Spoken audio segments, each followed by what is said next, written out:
Hello everyone, welcome back to my YouTube channel. I hope आप सभी अच्छे होंगे। आप सभी के लिए गुड न्यूज़ है।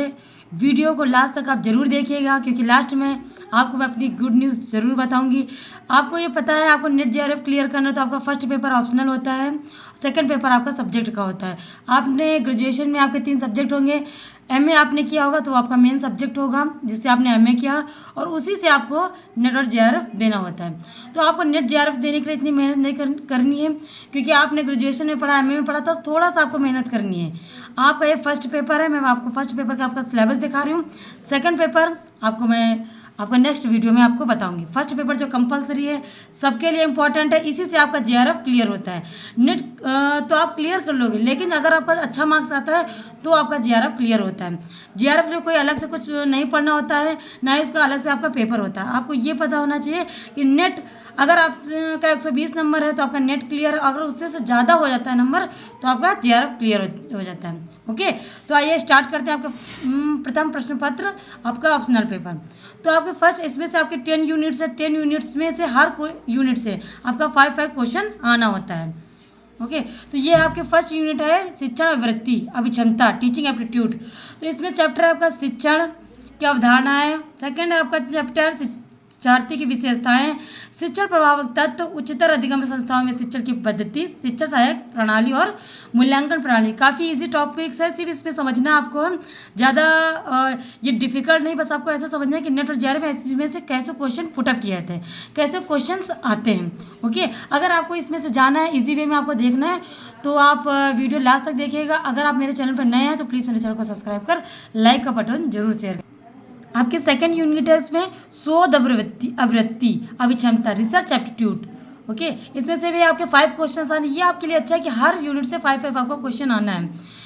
तो इसमें पहला आपका चैप्टर है शोध का अर्थ, प्रकार, विशेषताएं, प्रत्यक्षवादी एवं शोध के उत्तर, प्रत्यक्षवादी उपागम। सेकंड है आपका शोध पद्धति, प्रयोगात्मक, विवरणात्मक, ऐतिहासिक, गुणात्मक एवं मात्रात्मक पद्धति। शोध के चरण है, शोध प्रबंध एवं आलेख है, शोध में आईसीटी का अनुप्रयोग है, शोध नैतिकता। आपका ये सेकंड यूनिट आपकी कंप्लीट है। आपकी थर्ड यूनिट है, इसमें से आपका क्वेश्चन, इसमें 5 क्वेश्चन पूछा जाता है। आप देखेंगे कि ये आपका है बोध कंपैरिजन। आपका एक पैराग्राफ दिया होता है, पैराग्राफ से अपठित या ऐसा ही होता है, उसमें से आपको क्वेश्चन आंसर छांटने होते हैं। जैसे आपने दिया होगा हिंदी में और आपका अदर सब्जेक्ट में कि आप पैराग्राफ दिए तो उसमें से क्वेश्चंस आपको निकालने, तो आपका देखता है ताकि कितना जल्दी आप क्वेश्चन आंसर उसमें से सेलेक्ट कर लेते हैं। तो एक गद्यांश दिया जाएगा, उस गद्यांश से पूछे गए प्रश्नों का उत्तर देना होगा। आपका इसमें लिखा हुआ है।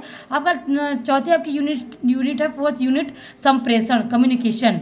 ये भी काफ़ी इजी है, बस इसमें समझना है आपको संप्रेषण का अर्थ, मतलब आप कम्युनिकेशन कैसे करते हैं, ये प्रकार कितने हैं, और अभिलक्षण क्या है, लक्षण इसके क्या हैं, और प्रभावी संप्रेषण कैसे करते हैं, वाचिक, गैर वाचिक, अंतर सांस्कृतिक, सामूहिक संप्रेषण, कक्षा संप्रेषण, कक्षा में संप्रेषण कैसे करते हैं, ग्रुप में आप संप्रेषण कहते हैं, संस्कृति में आपका संप्रेषण कैसे होता है, और प्रभावी संप्रेषण की बाधाएं, हमारे संप्रेषण में कम्युनिकेशन में क्या बाधाएं आते हैं, जन मीडिया और समाज का क्या उत्तरदायित्व है संप्रेषण में।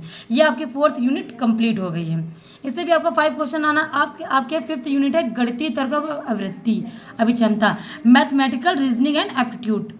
ओके, आपका इसमें तर्क के प्रकार, संख्या श्रेणी, अक्षर श्रृंखला, कूट संबंध, गणितीय आवृत्ति, अंश, समय, दूरी, अनुपात, समानुपात, प्रतिशत, लाभ, हानि, ब्याज और छूट, औसत आदि। अगर आपने कभी कॉम्पिटिटिव एग्जाम दिया है, अगर आप साइंस साइड से हैं तो आपके लिए ये यूनिट एकदम हलवा है। ओके, आप इसको बिल्कुल मेहनत नहीं करें, आपके लिए हलवा यूनिट है। इसके बाद आपकी यूनिट आती है 6th यूनिट है युक्ति युक्त संगत वर्ग, लॉजिकल रीजनिंग इसको बोलते हैं। इसमें आपका फर्स्ट चैप्टर युक्ति के ढांचे का बोध, युक्ति के रूप ये क्या होते हैं, और युक्ति के रूप में कौन से, निरुपाधित, तर्क वाक्य का ढांचा, अवस्था और आकृति, औपचारिक अनौपचारिक युक्ति दोष, भाषा के प्रयोग, शब्दों का लक्षार्थ और वस्तुअर्थ, विरोध का परंपरागत वर्ग। ये आपके चैप्टर्स हैं। उसके बाद आपका चैप्टर्स आता है निगनात्मक और आगनात्मक युक्ति का मूल्यांकन और विशिष्टीकरण, अनुरूपताएं। सेकंड है आपका वैन आरेख, भारतीय तर्कशास्त्र, प्रमाण, अनुमान की संरचना। ये आपके 6th यूनिट में इतने चैप्टर्स हैं। ओके, उसके बाद आपका सेवन्थ यूनिट, इसमें से भी आपके 5 क्वेश्चन आने हैं। यह आंकड़ों की व्याख्या, डाटा इंटरप्रिटेशन, आंकड़ों का स्रोत, आपका चैप्टर है प्राप्ति वर्गीकरण, आपका गुणात्मक एवं मात्रात्मक आंकड़े। उसके बाद आपका चित्रवत वर्णन, बार चार्ट आता है, हिस्टोग्राफ आता है, पाई चार्ट, टेबल चार्ट, रेखा चार्ट, आंकड़ों का मानचित्रण, आंकड़ों की व्याख्या, आंकड़े और शासन। तो मैंने बोला ना आपके लिए एक ही जो आपकी है 5th यूनिट, अगर साइंस साइड वालों के लिए 5th यूनिट, और आपका है ये 7th यूनिट, ये उनके लिए प्लस पॉइंट है। ओके, ये आपके लिए प्लस पॉइंट है। अगर आपने किसी कम्पिटिटिव एग्जाम में दिया तो आपको आ रहा होगा, आपको सिर्फ एक बार रिवीजन ही करना होगा। आपके इसके बाद आपकी 8th यूनिट जो कि है सूचना एवं संचार प्रौद्योगिकी, इंफॉर्मेशन एंड कम्युनिकेशन टेक्नोलॉजी, जिसको बोलते हैं शॉर्टकट में ICT। तो इसमें ICT क्या है, समान संक्षिप्तियाँ और शब्दावली, इंटरनेट, ईमेल, दृश्य श्रव्य कॉन्फ्रेंसिंग की मूलभूत बातें, उच्चतर शिक्षा में डिजिटल पहचाने, ICT का शासन। इसमें भी आपको कुछ नहीं है, एकदम इजी वे में सिर्फ आपको समझना है कि इसमें से क्वेश्चन कैसे पुटअप होते हैं, कैसे क्वेश्चन आने होते हैं। ICT क्या आपको पता ही होगा, इंफॉर्मेशन कैसे दी जाती है, क्या इसके स्रोत हैं, क्या उनका लाभ है, क्या उनकी विशेषता है। उसके बाद आपके आते हैं 9th यूनिट जो कि लोक विकास और पर्यावरण, इसमें है पीपल डेवलपमेंट एंड इन्वायरमेंट। ये आपका भी GK से रिलेटेड है, इन्वायरमेंट से आपका रिलेटेड है। मैंने बोला ना कि आपको कम्पिटिटिव एग्जाम के अगर आपने दिया है, वैसे भी आप MA और ग्रेजुएशन जब करते हैं तो आपने कहीं ना कहीं इन चैप्टर्स को पढ़ा होगा, आपने कोई कम्पिटिटिव एग्जाम दिया होगा, तो काफ़ी इजी चैप्टर है, इसमें कुछ नहीं करना है। विकास और पर्यावरण, उसकी विकास, संप्रोसी विकास लक्ष्य, मानव और पर्यावरण संव्यवहार, निर्जातीय क्रियाकलाप, पर्यावरण के और उनके प्रभाव। क्या है पर्यावरण के प्रभाव, वायु प्रदूषण, आपका सब यही इसी में दिया हुआ है, कुछ डिफिकल्ट नहीं है। पर्यावरण मुद्दे, स्थानीय, क्षेत्रीय, वैश्विक, वायु प्रदूषण, जल प्रदूषण, मैंने जैसा बताया है कि सारे प्रदूषण से काफ़ी इजी है। बस क्वेश्चंस को मैंने बोला है कि सिर्फ नेट और JR में समझने की देरी है बस। और आपका मानव स्वास्थ्य पर प्रदूषकों का क्या प्रभाव पड़ता है, प्राकृतिक और ऊर्जा स्रोत, सौर ऊर्जा जैसे पवन ऊर्जा, मृदा, जल, भूताप, बायोमास, नाभिकीय और वन। फिर आपका चैप्टर है प्राकृतिक जोखिम और आपदाएं, न्यूनीकरण युक्तियाँ। कभी कोई लोग पूछते हैं, कमेंट में करते हैं मैम इसका करंट अफेयर कैसे पढ़ें, तो इसको करंट अफेयर आप नहीं बोल सकते, इसको बोलते हैं अपडेट, न्यू अपडेट करके जो चीज़ें आती हैं। इसमें ये होता है, जैसे आपका पूछ देता है जनसंख्या, तो 2011 की जनगणना में क्या था, और उससे पहले आपने एग्जाम दिया होगा तो इससे पहले की जनगणना में क्या, तो आप उस चीज़ों को अपडेट करके पढ़िए। ओके, ये कोई करंट अफेयर्स का रिलेटेड नहीं है, लेकिन हाँ इसके टॉपिक्स हैं जिनको अपडेट करके आपको पढ़ना होता है। ओके, तो आपका है उसके बाद लास्ट है पर्यावरण संरक्षण अधिनियम, आपको देखना जलवायु परिवर्तन संबंधित जो आपके समझौते हुए थे वो आपको देखना, मॉन्ट्रियल प्रोटोकॉल, रियो सम्मेलन, आपका जैव विविधता सम्मेलन, क्योटो प्रोटोकॉल, पेरिस समझौता। मैं आपसे बोलती हूँ अगर आप UGC नेट की तैयारी कर रहे हैं तो आप सिर्फ कंटेंट पे ध्यान दीजिए, कंटेंट आपका क्लियर होना चाहिए, क्वेश्चन चाहे कैसे भी पूछे, सिर्फ आपका कंटेंट क्लियर होना चाहिए। मैं आपको बता रही हूँ, आपका अगर कंटेंट क्लियर करना है कोई भी हो, तो आप मेरे चैनल पर नए हो तो प्लीज़ चैनल को आप सब्सक्राइब कर, लाइक का बटन जरूर शेयर करिएगा। काफ़ी इसे लोग बहुत डराते हैं कि इतनी यूनिट से काफ़ी लेंथी सब्जेक्ट है और इसमें से कोई क्लियर नहीं कर पाता, लेकिन चीज़ों को आप इजी वे में पढ़ेंगे तो कोई भी चीज़ मुश्किल नहीं है। जो 6% 2% लोग पास करते हैं तो कैसे पास करते हैं, उनकी क्या टेक्निक होती है, कैसे वो पढ़ते हैं, मैं आपको आप सभी को सब डिटेल से मैं बताऊँगी। ओके, आप कमेंट किया करिए, मैं आपके सारे डाउट्स में क्लियर करूँगी। ये आपकी लास्ट यूनिट है, उच्चतर शिक्षा प्रणाली, हायर एजुकेशन सिस्टम।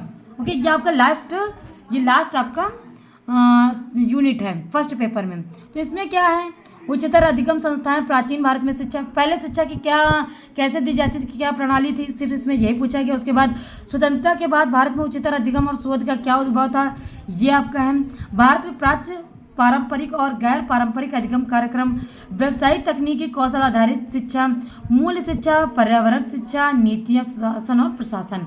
मैं आपको बता रही थी आपका ये पूरा हो गया फर्स्ट यूनिट, आपकी फर्स्ट पेपर आपका पूरा कंप्लीट हो गया। ये सारी आपकी यूनिट्स रही हैं, सारी आप देख लीजिए, सारी आपकी ये यूनिट्स मैंने आपको पूरा कंप्लीटली आपका मैंने पूरा सिलेबस आपको बता दिया है। ओके, तो मैं आपको बता रही थी कि क्या गुड न्यूज़ है, आपको ये पता होगा कि इसमें UGC जो NTA है आपका जो कराता है आपका एग्ज़ाम, तो 86 से लगभग ज़्यादा ही सब्जेक्ट उनका एग्ज़ाम कराता है। तो आपका जिसमें से जिनका एजुकेशन सब्जेक्ट रहा है मेन सब्जेक्ट, और जो अपीयरिंग में है, बिगिनर्स हैं, उनके लिए ये गुड न्यूज़ है। क्योंकि क्या बोलते हैं, रिसर्च और आपको टीचर्स बनना है, लेक्चरर बनना है आपको, और असिस्टेंट प्रोफेसर बनना है तो उसके लिए आपको टीचिंग करनी होती है, रिसर्च करना होता है। तो टीचिंग के बेस पे ही आपका एजुकेशन सब्जेक्ट मेन होता है। तो एजुकेशन के लिए आपको लिए बिल्कुल घबराने की बात है, आपका 50% कोर्स आपका कंप्लीट हो चुका है इसी वीडियो से। आपको बता दूं कि आपको डरने की बिल्कुल बात नहीं है, क्योंकि आपने का जो सेकंड पेपर आपने पहले से पढ़ रखा, सिर्फ आपको रिवीजन करना है। सिर्फ कुछ टॉपिक आपसे क्या ऐसे होंगे जो आपको देखना है, उसका डीप नॉलेज थोड़ा सा लेना है, क्वेश्चंस का लेवल देखना है। इसी वजह से मैं बोलती हूँ आपको प्रीवियस ईयर जरूर देखना चाहिए, क्योंकि प्रीवियस ईयर आप देखेंगे तो आपको पता हो जाएगा कि कैसे क्वेश्चन पुटअप होते हैं। तो आइए बताते हैं गुड न्यूज़ क्या है। तो जो आपका फर्स्ट पेपर है उसमें से 50% आपका कैसे कवर होता है। आपका जो ये फर्स्ट यूनिट है आपकी शिक्षण वृत्ति और अभिक्षमता, टीचिंग एप्टीट्यूड, तो कहीं ना कहीं आपका ग्रेजुएशन में किसी भी यूनिवर्सिटी से आपने किया हो, लेकिन ये चैप्टर्स आपको मिले ही होंगे। ओके, तो जो ये आपका चैप्टर, ये आपका प्लस पॉइंट है एजुकेशन के लिए, या आपने पढ़ रखा है। कोई ये नहीं कह सकते कि आपने पढ़ा नहीं, एमए किया है और ग्रेजुएशन किया है। मैं आपको बता रही हूँ आपने पढ़ा भी नहीं होगा, लेकिन हाँ सरसरी निगाह देखोगे तो आपको कहीं ना कहीं कुछ ना कुछ तो आता ही होगा। ये आपका प्लस पॉइंट है आपका ये चैप्टर्स। और आपका ये पड़ता है बोध, तो आपको क्वेश्चन आंसर तो वैसे भी आपको निकालना आता ही होगा। आपने इंटर से देखा होगा गद्यांश आपका आता है पढ़ने में, हिंदी आपने लिया होगा तो सबका कंपलसरी हिंदी रहता है, चाहे साइंस साइड हो चाहे आर्ट साइड हो, उसका कंपलसरी रहता है, उससे गद्यांश निकाले होंगे। और आप नेट का एग्जाम देने जा रहे हैं तो आपने नहीं भी निकाला होगा तब भी आप कर लेंगे। तो आपका ये चैप्टर फर्स्ट रहा है, ये सेकंड आपका प्लस पॉइंट रहा है। और आपका संप्रेषण भी एजुकेशन वालों के लिए प्लस पॉइंट है, उसने भी पढ़ा है शायद आपका ग्रेजुएशन सेकेंड ईयर में आपका ये चैप्टर था संप्रेषण। एग्जैक्ट में मुझे नहीं याद है, लेकिन ये आपका संप्रेषण है, टॉपिक्स मुझे याद है। फिर उसके बाद आपका ये हो गया 1 2 3 आपका होगा प्लस पॉइंट। उसके बाद आपका पढ़ता है आपका ये पढ़ता है 5 चैप्टर सूचना एवं संचार प्रौद्योगिकी, इसको भी आपने पढ़ा है।